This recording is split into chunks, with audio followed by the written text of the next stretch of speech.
हिंजिलिकाटू block ठारू 20 kilometre गला पर पड़े बेल गाँ। प्रभु बेलेश्वर नामरू यही गाँटी नामित होता जमापड़ी। गाँव कौन रही ऐतिह्य कौन रही विशेषत्व चलतु देखा आज अध्याय।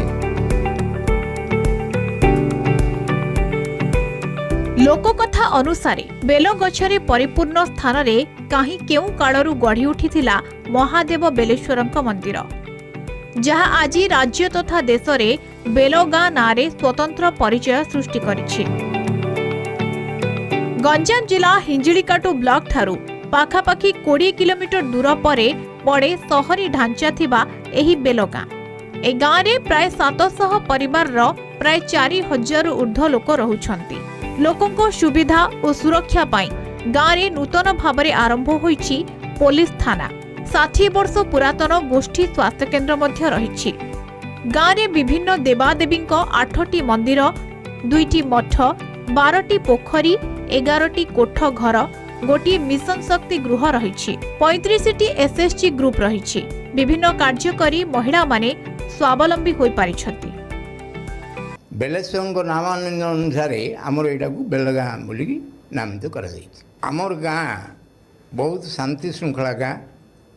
प्राय कौन भेदभाव नहीं। लोक मान भितर बहुत सहानुभूति सौहार्द्य सहयोग मनोवृत्ति अच्छी। समस्ते बहुत भल।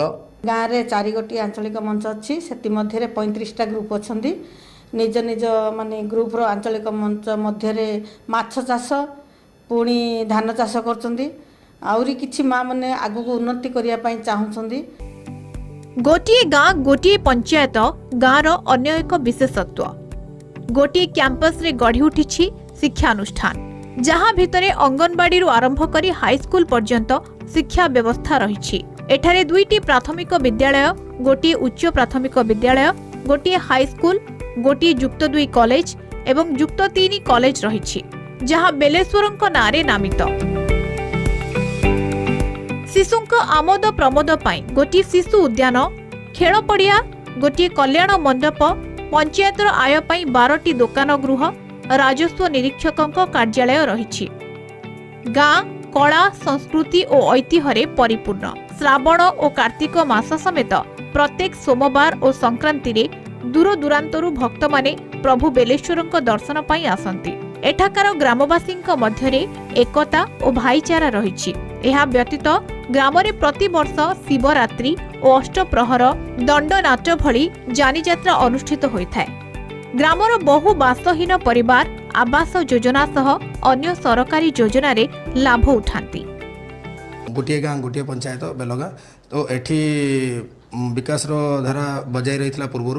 तो आगामी दिन में विकास धारा को आगक नापी बहुत गुड़े भी आवश्यकता रही। पाठ पढ़ाई कॉलेज अच्छी, चिकित्सालय अच्छी, किंतु दुर्भाग्यवशतः चिकित्सालय कौन प्रकार टी सुविधा असुविधा हेल्ले हठात ब्रह्मपुर जावाक पड़ुଛି। से केमती समस्यार समाधान हम।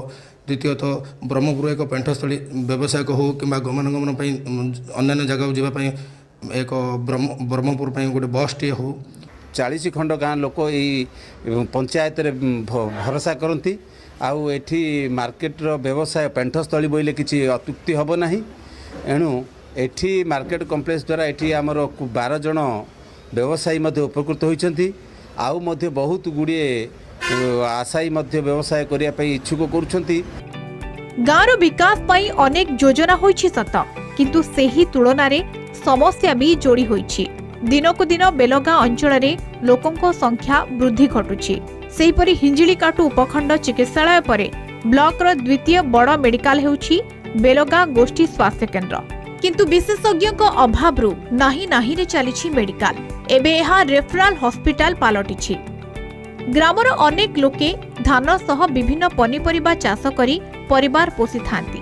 भूमिहीन चाषी को मंडी रे धान बिकिबाकू समस्या सृष्टि होउछि। बजार अंचल रे गोष्ठी शौचालय नथिबारु लोके असुविधा भोगुछंती। अंचल रे अग्निकांडरू रक्षा पाइबा पई एक फायर स्टेशन प्रतिष्ठा पाई स्थानीय लोके दाबी करिछंती। एक तो बस सुविधा नहीं।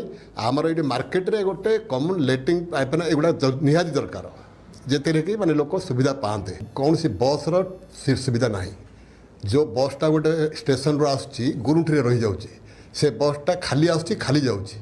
आम देखुଛୁ बराबर କିନ୍ତୁ ଲୋକ ଅନ୍ତସନ୍ତ ହେଇକରି ଟେକରେ ଯାଉଛନ୍ତି। ଚାଷ ଉପରେ ହେଲେ ଇଣ୍ଡିଆ ସବୁ ଅଳ୍ପ ଅଳ୍ପ ଚାଷୀ ଏକା ଆଉ ବଡ଼ ଚାଷୀ କିଏ ହେଉନାହାନ୍ତି ଏ ଯୁଗରେ। ମଣ୍ଡି ଏକା ଅସୁବିଧା, ଚାଷୀମାନେ ପାରୁନାହାନ୍ତି। ଯାହାର ଜମି ଅଛି ସେ ଆଗ ମଣ୍ଡିରେ ଯାଉଛି, ଆଉ ଯେଉଁମାନେ ଚାଷୀ ଭାଗ ଚାଷୀ କରୁଛନ୍ତି ସେମାନେ ତ ଡକୁମେଣ୍ଟ ଦେଉନାହାନ୍ତି ନା, ନ ଦେବା ଯୋଗୁରୁ ବାହାରି ଯାଉଛି ଧାନ ଆଗ।